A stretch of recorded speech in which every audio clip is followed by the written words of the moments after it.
ओम नमो भगवते वासुदेवाय। आप सभी का हमारे YouTube चैनल पर हार्दिक स्वागत है। पौष मास महात्म कथा अध्याय 32।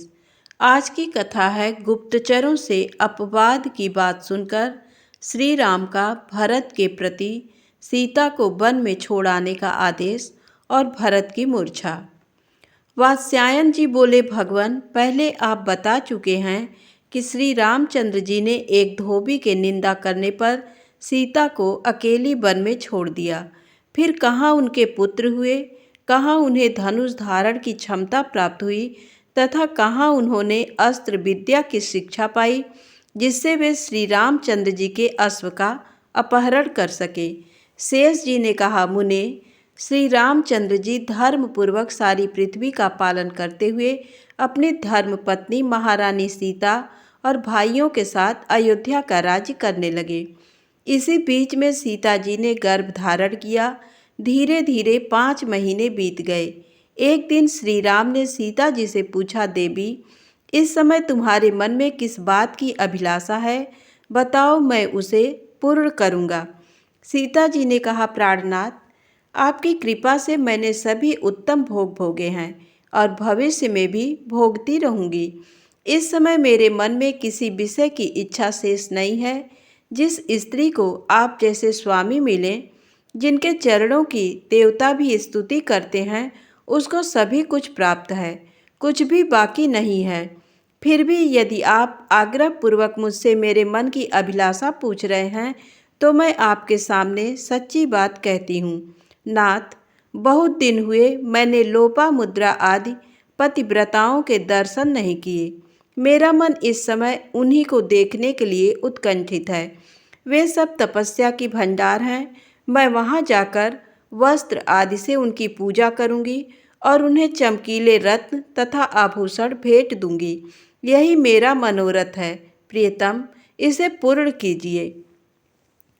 इस प्रकार सीता जी के मनोहर वचन सुनकर श्री रामचंद्र जी को बड़ी प्रसन्नता हुई और वे अपनी प्रियतमा से बोले, जनक किशोरी, तुम धन्य हो।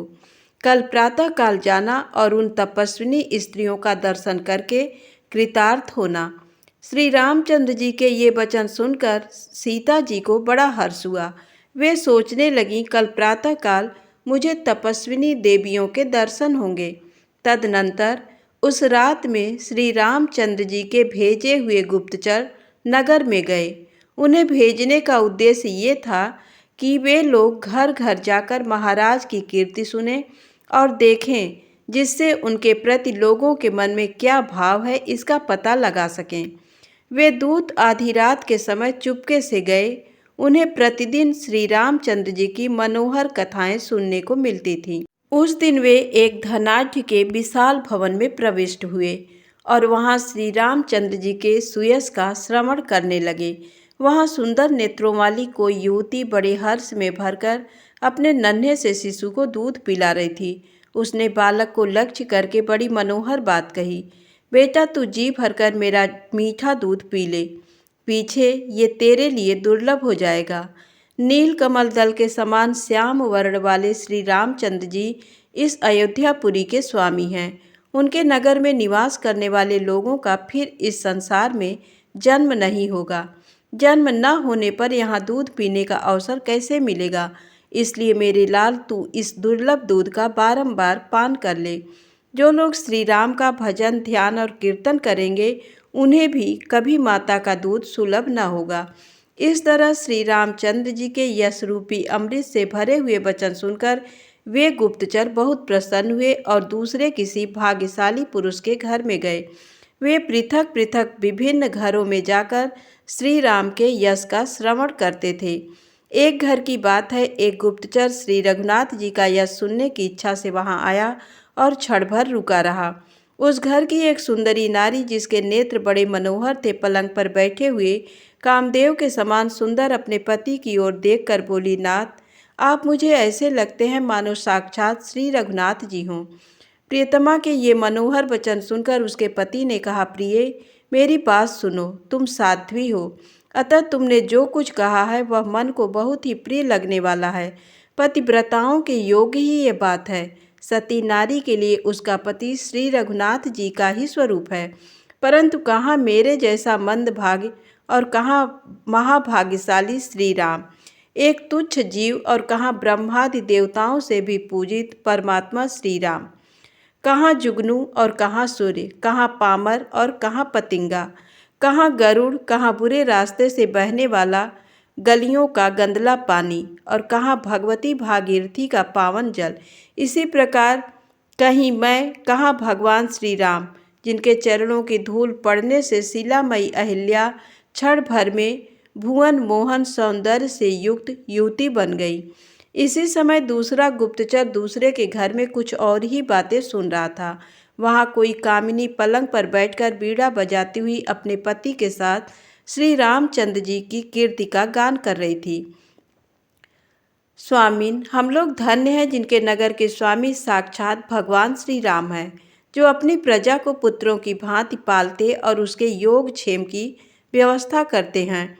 उन्होंने बड़े बड़े दुष्कर कर्म किए हैं जो दूसरों के लिए असाध्य है। उदाहरण के लिए उन्होंने समुद्र को वश में किया और उस पर पुल बांधा, फिर बानरों से लंकापुरी का विध्वंस कराया और अपने शत्रु रावण को मारकर वे जानकी जी को यहाँ ले आए। इस प्रकार श्री राम ने महापुरुषों के आचार का पालन किया है। पत्नी के ये मधुर वचन सुनकर पति मुस्कुराए और उससे इस प्रकार बोले, मुग्धे, रावण को मारना और समुद्र का दमन आदि जितने कार्य हैं वे श्री रामचंद्र जी के लिए कोई महान कर्म नहीं है।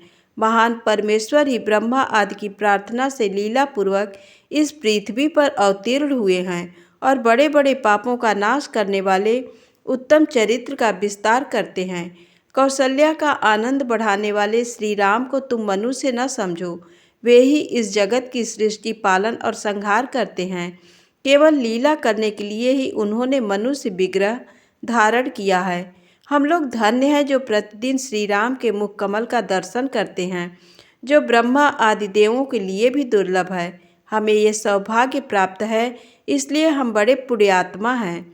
गुप्तचर ने दरवाजे पर खड़े होकर इस प्रकार की बहुत सी बातें सुनी। इसके सिवा एक अन्य गुप्तचर अपने सामने धोबी का घर देखकर वहीं महाराज श्री राम का यश सुनने की इच्छा से गया, किंतु उस घर का स्वामी धोबी क्रोध में भरा था। उसकी पत्नी दूसरे के घर में दिन का अधिक समय व्यतीत करके आई थी। उसने आंखें लाल लाल करके पत्नी को धिक्कारा और उसे लात मारकर कहा, निकल जा मेरे घर से, जिसके यहाँ सारा दिन बिताया है उसी के घर चली जा। तू दुष्टा है, पति की आज्ञा का उल्लंघन करने वाली है, इसलिए मैं तुझे नहीं रखूँगा। उस समय उसकी माता ने कहा, बेटा, बहू घर में आ गई है, इस बेचारी का त्याग मत करो, ये सर्वथा निरपराध है, इसने कोई कुकर्म नहीं किया है। धोबी क्रोध में तो था ही, उसने माता को जवाब दिया, मैं राम जैसा नहीं हूँ जो दूसरे के घर में रही हुई प्यारी पत्नी को फिर से ग्रहण कर लूँ। वे राजा हैं, जो कुछ भी करेंगे सब न्याय युक्त ही माना जाएगा। मैं तो दूसरे के घर में निवास करने वाली भार्या को कदापि नहीं ग्रहण कर सकता। धोबी की बात सुनकर गुप्तचर को बड़ा क्रोध हुआ और उसने तलवार हाथ में लेकर उसे मार डालने का विचार किया, परंतु सहसा उसे श्री रामचंद्र जी के आदेश का स्मरण हो आया। उन्होंने आज्ञा दी थी, मेरी किसी भी प्रजा को प्राण दंड न देना। इस बात को समझकर उसने अपना क्रोध शांत कर लिया। उस समय की बातें सुनकर उसे बहुत दुख हुआ था। वह कुपित हो बारंबार उच्छ्वास खींचता हुआ उस स्थान पर गया जहां उसके साथी अन्य गुप्तचर मौजूद थे। वे सब आपस में मिले और सब ने एक दूसरे को अपना सुना हुआ श्री रामचंद्र जी का विश्व वंदित चरित्र सुनाया। अंत में उस धोबी की बात सुनकर उन्होंने आपस में सलाह की और ये निश्चय किया कि दुष्टों की कही हुई बातें श्री रघुनाथ जी से नहीं कहनी चाहिए। ऐसा विचार करके वे घर पर जाकर सो रहे। उन्होंने अपनी बुद्धि से ये स्थिर किया था कि कल प्रातःकाल महाराज से ये समाचार कहा जाएगा। शेष जी कहते हैं, श्री रघुनाथ जी ने प्रातःकाल नित्य कर्म से निवृत्त होकर वेद वेत्ता ब्राह्मणों के विधिपूर्वक सुवर्ण दान से संतुष्ट किया। उसके बाद वे राजसभा में गए। श्री रामचंद्र जी सारी प्रजा का पुत्र की भांति पालन करते थे, अतः सब लोग उनको प्रणाम करने के लिए वहां गए। लक्ष्मण ने राजा के मस्तक पर छत्र लगाया और भरत शत्रुघ्न ने 2 चंवर धारण किए। वशिष्ठ आदि महर्षि तथा सुमंत्र आदि न्यायकर्ता मंत्री भी वहां उपस्थित हो भगवान की उपासना करने लगे। इसी समय वे गुप्तचर अच्छी तरह सज धज कर सभा में बैठे हुए महाराज को नमस्कार करने के लिए आए। उत्तम बुद्धि वाले महाराज श्री राम ने सभा विसर्जन के पश्चात उन सभी गुप्तचरों को एकांत में बुलाकर पूछा, तुम लोग सच सच बताओ, नगर के लोग मेरे विषय में क्या कहते हैं? मेरी धर्मपत्नी के विषय में उनकी कैसी धारणा है तथा मेरे मंत्रियों का बर्ताव वे लोग कैसा बतलाते हैं? गुप्तचर बोले, नाथ, आपको कीर्ति इस भूमंडल के सब लोगों को पवित्र कर रही है। हम लोगों ने घर घर में प्रत्येक पुरुष और स्त्री के मुख से आपके यश का बखान सुना है। राजा सगर आदि आपके अनेकानेक पूर्वज अपने मनोरथ को सिद्ध करके कृतार्थ हो चुके हैं, किंतु उनकी भी ऐसी कीर्ति नहीं छाई थी जैसी इस समय आपकी है। आप जैसे स्वामी को पाकर सारी प्रजा कृतार्थ हो रही है। उन्हें न तो अकाल मृत्यु का कष्ट है और न रोग आदि का भय। आपकी विस्तृत कीर्ति सुनकर ब्रह्मा आदि देवताओं को बड़ी लज्जा होती है, क्योंकि आपके सुयश से उनका यश फीका पड़ गया है। उन गुप्तचरों के मुख से इस तरह की बातें सुनकर श्री रघुनाथ जी ने अंत में एक दूसरे दूत पर दृष्टि डाली। उसके मुख की आभा कुछ और ढंग की हो रही थी। उन्होंने पूछा, महामते, तुम सच सच बताओ, लोगों के मुख से जो कुछ जैसा भी सुना हो वह ज्यों का त्यों सुना दो, अन्यथा तुम्हें पाप लगेगा। गुप्तचर ने कहा, स्वामीन, राक्षसों के वध आदि से संबंध रखने वाली आपकी सभी कथाओं का सर्वत्र गान हो रहा है, केवल एक बात को छोड़कर। आपकी धर्मपत्नी ने जो राक्षस के घर में कुछ काल तक निवास किया था, उसके संबंध में लोगों का अच्छा भाव नहीं है। आधी रात की बात है, एक धोबी ने अपनी पत्नी को, जो दिन में कुछ देर तक दूसरे के घर में रह कर आई थी, धिक्कारा और मारा। ये देखकर उसकी माता बोली, बेटा, ये बेचारी निरपराध है, इसे क्यों मारते हो? तुम्हारी स्त्री है, रख लो, निंदा न करो, मेरी बात मानो। तब धोबी कहने लगा, मैं राजा राम नहीं हूँ, किसे रख लूँ? उन्होंने राक्षस के घर में रही सीता को फिर से ग्रहण कर लिया। मैं ऐसा नहीं कर सकता। राजा समर्थ होता है, उसका किया हुआ सारा काम न्याय युक्त ही माना जाता है। दूसरे लोग पुण्यात्मा हो तो भी उनका कार्य अन्याय युक्त ही समझ लिया जाता है। उसने बारंबार इस बात को दोहराया कि मैं राजा राम नहीं हूँ। उस समय मुझे बड़ा क्रोध हुआ, किंतु सहसा आपका आदेश स्मरण हो आया, इसलिए मैं उसे दंड न दे सका। अब यदि आप आज्ञा दे तो मैं उसे मार गिराऊं। ये बात न कहने योग्य और न्याय के विपरीत थी, तो भी मैंने आपके आग्रह से कह डाली है। अब इस विषय में महाराज ही निर्णायक हैं, जो उचित कर्तव्य हो उसका विचार करें। गुप्तचर का ये वाक्य, जिसका एक एक अक्षर महाभयानक वज्र के समान मर्म पर आघात करने वाला था, सुनकर श्री रामचंद्र जी बारंबार उच्छ्वास खींचते हुए उन सब दूतों से बोले, अब तुम लोग जाओ और भरत को मेरे पास भेज दो। वे दूत दुखी होकर तुरंत ही भरत जी के भवन में गए और वहां उन्होंने श्री रामचंद्र जी का संदेश कह सुनाया। श्री रघुनाथ जी का संदेश सुनकर बुद्धिमान भरत जी बड़ी उतावली के साथ राजसभा में गए और वहां द्वारपाल से बोले, मेरे भ्राता कृपा निधान श्री रामचंद्र जी कहाँ हैं? द्वारपाल ने एक रत्न निर्मित मनोहर गृह की ओर संकेत किया। भरत जी वहां जा पहुँचे। श्री रामचंद्र जी को विकल देखकर उनके मन में बड़ा भय हुआ। उन्होंने महाराज से कहा, स्वामीन, सुख से आराधना के योग्य आपका ये सुंदर मुख इस समय नीचे की ओर क्यों झुका हुआ है? ये आंसुओं से भीगा कैसे दिखाई दे रहा है? मुझे इसका पूरा पूरा यथार्थ कारण बताइए और ये आज्ञा दीजिए, मैं क्या करूं? भाई भरत ने जब गदगद वाणी से इस प्रकार कहा, तब धर्मात्मा श्री रामचंद्र जी बोले, प्रिय बंधु, इस पृथ्वी पर उन्हीं मनुष्यों का जीवन उत्तम है जिनके सुयश का विस्तार हो रहा हो। अपकीर्ति के मारे हुए मनुष्यों का जीवन तो मरे हुए के ही समान है। आज संपूर्ण संसार में विस्तृत मेरी कीर्तिमयी गंगा कलुषित हो गई।